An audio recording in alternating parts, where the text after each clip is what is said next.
Good morning बच्चों। सिद्धार्थ शिक्षा सदन senior secondary school Sojat road में आपका स्वागत है।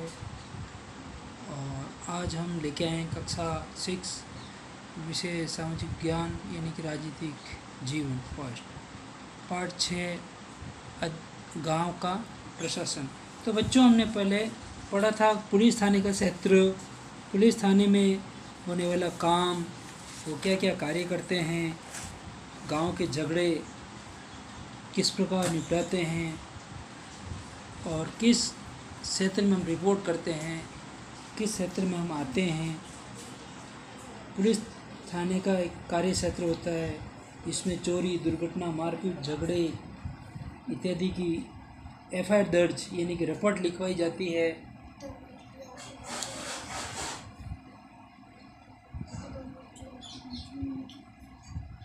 और फिर उसके बाद लोगों से घटना के बारे में पूछा जाता है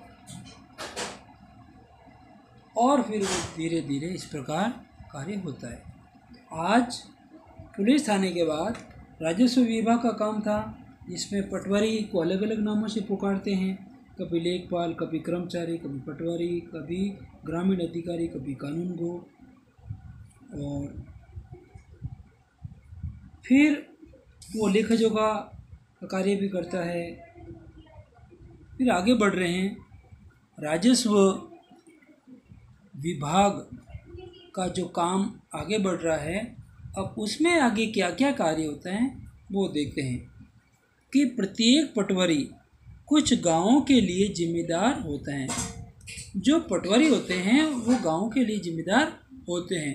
बाय द वे कोई ज़मीन में, कोई मैप में या अनलीगल कोई कार्य हो जाता है तो उसका जिम्मेदार पटवारी होता है, क्योंकि पटवारी के सबसे पहले पटवारी के पास कोई व्यक्ति जाएगा, ज़मीन के बारे में पूछताछ करेगा, उसके नक्शे बारे में पता करेगा, तो और वो अनलीगल कार्य करता है तो उसका जिम्मेदार कौन होता है? पटवारी। नक्शे और उसके अनुसार बने खसरे यानी रजिस्टर का विवरण। खसरे का मतलब क्या होता है? जो खेत के नक्शे वगैरह बने होते हैं ना, वो उसे खसरा कहते हैं। और खसरे का अर्थ होता है एक रजिस्टर का विवरण, जो रजिस्टर का एक पूरा एक विवरण होता है कि कहाँ खेत है, कौन सा किसका खेत है ना।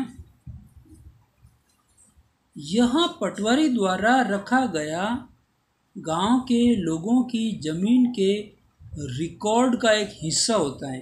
खसरा क्या होता है कि पटवारी द्वारा जो गांव के लोगों की जो ज़मीन है उसका सारा रिकॉर्ड होता है वो, और वो हर वर्ष रिव्यू हो जाता है, एक नया बन जाता है, जिसमें कि कई कागज़ पुराने अगर हो जाते हैं, गल बल जाते हैं तो वो रिकॉर्ड रखते हैं। और आजकल तो आपको पता ही है कंप्यूटराइज हो चुका है, और कंप्यूटराइज में कोई प्रॉब्लम नहीं होती है, ठीक है ना।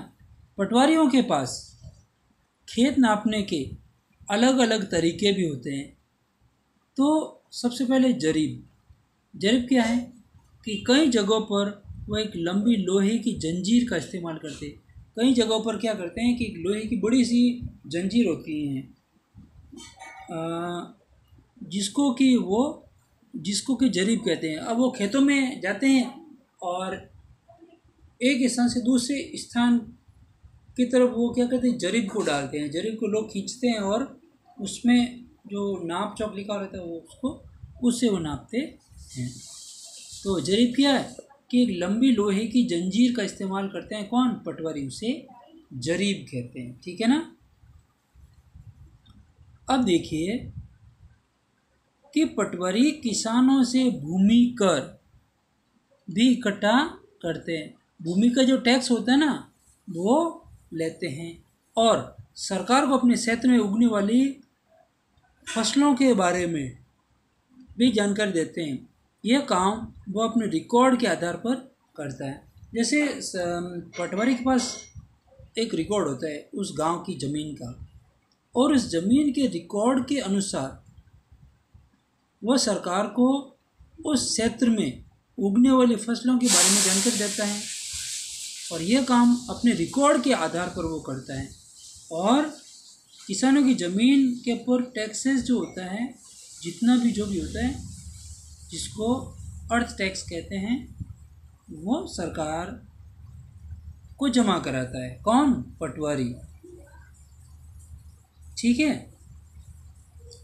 तो अब देखिए खसरा। खसरा कहलाने वाले इस रिकॉर्ड से पता चलता है कि जमीन का कौन सा टुकड़ा किसके हिस्से में। खसरा जो पता है जमीन का रिकॉर्ड होता है, उस गांव की ज़मीन का रिकॉर्ड होता है। अब ये आपके सामने एक मैप, खसरे का एक मैप दिखाई दे रहा है, ठीक है ना। अब ध्यान से देखना इसको कि ये एक बहुत बड़ी ज़मीन का हिस्सा है। ये कच्चा रास्ता है और ये पक्की सड़क है, ठीक है। इसमें देखो ये नंबर 1, 2, 3, 4, 5, 6, 7 और 8 ये सभी खेतों के टुकड़े, खेतों के क्षेत्र अलग अलग। और इसमें ये चिन्ह भी बने हुए हैं, कहीं कुआं, कहीं पेड़, किसके खेत में कौन सा कुआं है, कितने पेड़ है, वो उसके चिन्ह, ठीक है ना। ये खसरा होता है, ध्यान देना। तो अब देखिए चिन्ह, तो इस प्रकार एक लाइन होती है लंबी, तो एक सीमा होती है, बॉर्डर होती है, ठीक है। फिर इधर देखो ये गोल चिन्ह है, ये वाले, ये कुआं है, ठीक है। और इस प्रकार ये जो आड़ी टेढ़ी ऐसे घास फूस होते हैं, ये देखो इस खेत में है नंबर 6 में, इसमें वो चारागाह होता है, ठीक है। और फिर इस तरफ देखो ये बीच में ये डबल लाइन है, ये इस तरफ देखो ये पक्की सड़क है, ठीक है। और इस तरफ जो सिंगल लाइन दिखाई दे रही है आपको, ये वाली, इसमें वो कच्ची सड़क है। और इतने ये जो भी ये पेड़ है वो किसके खेत में पेड़ है, वो भी चिन्ह दिए गए। इस प्रकार खसरे को तैयार किया जाता है। जो ज़मीन की नापजोख करते हैं ना वो, अब उसमें कितने कुएं हैं, किसका नाम है, खसरा नंबर क्या है, कितने हेक्टेयर है, कौन किसका पिता, पति, पता, सब होता है। अब देखिए किसानों को अक्सर अपने खेत के नक्शे और रिकॉर्ड की ज़रूरत पड़ती है। इसके लिए उनको कुछ शुल्क देना पड़ता है, फीस देनी पड़ती है, शुल्क यानी फीस, ठीक है। जब उनको रिकॉर्ड की या नक्शे की ज़रूरत पड़ती है तो उनको कुछ शुल्क देना पड़ता है, तभी वो उनको मिलता है। किसानों को इसके नकल पाने का अधिकार है। किसानों को किसके नकल पाने का अधिकार है? अपने खेत के नक्शे या रिकॉर्ड की नकल यानी कि डुप्लीकेट पाने का पूरा पूरा अधिकार है। हालांकि कई बार उनको ये रिकॉर्ड आसानी से नहीं मिल पाते, कई बार ये रिकॉर्ड उनको आसानी से नहीं मिल पाते। मान लो 4 का हिस्सा है और एक चाहता है कि मैं ये इसके नकल निकलवा के अपने नाम कर लूँ, नहीं, ऐसा नहीं होता। चारों, जैसे 4 एक ज़मीन में 4 हिस्से हैं तो चारों के मालिक एक साथ जाएंगे तभी उनको नकल मिलती है, या जो भी कार्य है वो कर पाते हैं। नहीं तो ये इस प्रकार अगर पटवारी हर किसी को भी नकल देता रहेगा तो ये उसकी जिम्मेदारी है कि वो अगला आदमी आगे जाके क्या करता है। कई राज्यों में ये सारे रिकॉर्ड कंप्यूटर में डालकर पंचायत के दफ्तर में रख दिए जाते हैं।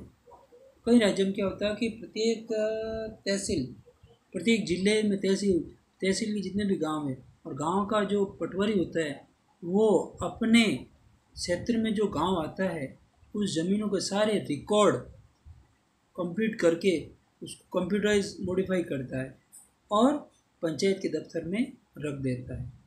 जब भी जिनको भी ज़रूरत पड़ती है पूरी जानकारी करने के बाद वो उनको उसकी नकल वगैरह देता है ताकि वे आसानी से लोगों को उपलब्ध हो सके।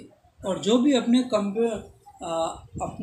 खेतों की नकल देखना चाहता है तो भी वो उसको दिखाई जाती है। नई सूचनाओं के अनुसार नियमित रूप से दुरुस्त हो सके, दुरुस्त यानी सही हो सके, सही हो सके या सरल कठिनाई दूर हो सके, कठिनाई दूर हो सके। नई सूचनाएं आती रहती है और उसमें ऐड होती रहती है कि किसका कौन सा क्या कितना हिस्सा होगा। कई स्थितियों में ज़मीन के रिकॉर्ड अनिवार्य होते हैं। कई स्थितियों में ज़मीन के रिकॉर्ड भी अनिवार्य होते हैं, कंपलसरी होते हैं कि वो किस प्रकार ज़मीन को अपने नाम करवा सकते हैं, नकल ले सकते हैं, उनके खेतों के खसरा नंबर कितने हैं, कितनी बटाई आ रही है, किसका मालिक कौन है, वो सारी जानकारी वो पटवारी के द्वारा उपलब्ध हो सके। अब देखिए कई स्थितियों में ये अनिवार्य रूप से होता है। अब देखिए आगे इसमें किस प्रकार की चीज़ें आपके सामने आ रही है। एक किसान दूसरे किसान से जब ज़मीन खरीदता है, क्या कहा कि एक किसान दूसरे किसान से जब ज़मीन खरीदता है उस समय ज़रूरत पड़ती है। एक किसान अपनी फसल दूसरों को जब बेचना चाहता है तब ज़रूरत पड़ती है। कुआं खोदने के लिए बैंक से कर्ज चाहिए, उस समय ज़रूरत पड़ती है। अपने खेतों के लिए खाद खरीदना चाहता है तो भी उसमें ज़रूरत पड़ती है। तो कई बार ये ज़रूरत हर छोटी छोटी चीज़ों के लिए भी होती हैं। कई बार ऐसा विवादित मामला भी हो जाता है जिससे कि उनको अपने खेतों की ज़रूरत पड़ती है। कई बार कुछ लोग मेड़ करते हैं, कुछ दीवार बनाते हैं, तो भी उसमें वो ऊपर नीचे थोड़ा बहुत भी अंगुल दो अंगुल ऊपर नीचे हो जाता है, तो भी उसमें उनको ज़रूरत पड़ती है कि पटवारी के द्वारा जरीब डाल के नापचोक करने के बाद ही वो कार्य प्रोसेस में लाया जाता है। अपने खेतों के लिए खाद खरीदना चाहता है किसान, अपनी ज़मीन अपने बेटे बेटियों या परिवार में हिस्सेदार बनने के लिए भी वो बांटना चाहता है। पटवारी ज़मीन के रिकॉर्ड को भी समय समय पर दुरुस्त करता रहता है।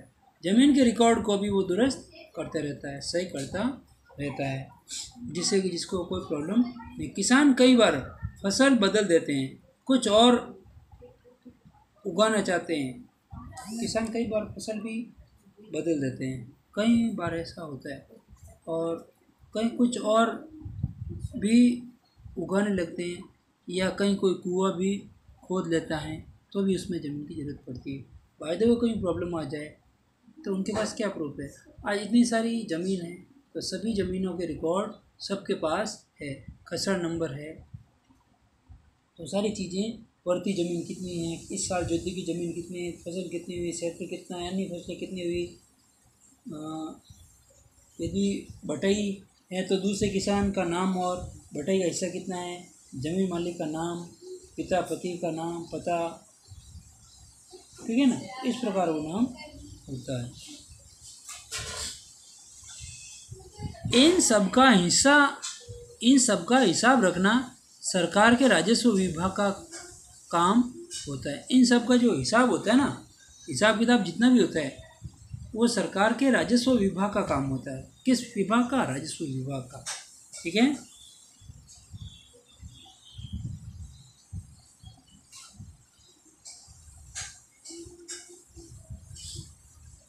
इस विभाग के वरिष्ठ लोग इस काम का निरीक्षण करते हैं।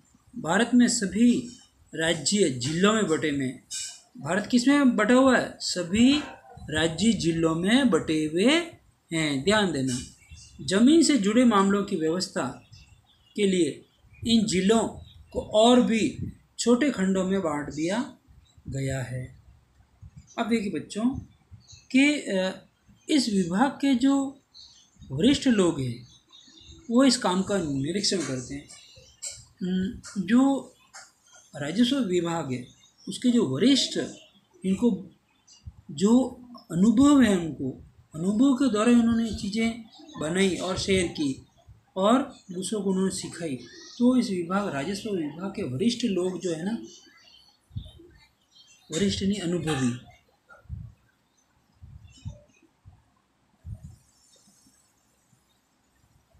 लोग इस काम का निरीक्षण करते हैं। निरीक्षण ही जांच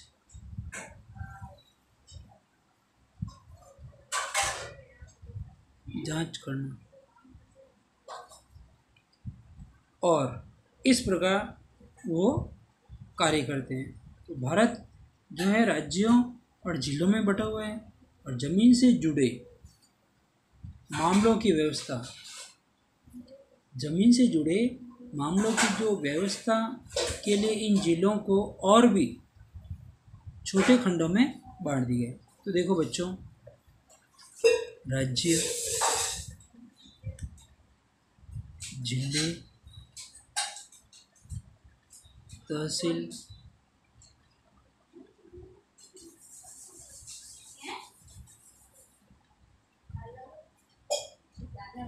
ग्राम, इस प्रकार बांट दिए जाते हैं।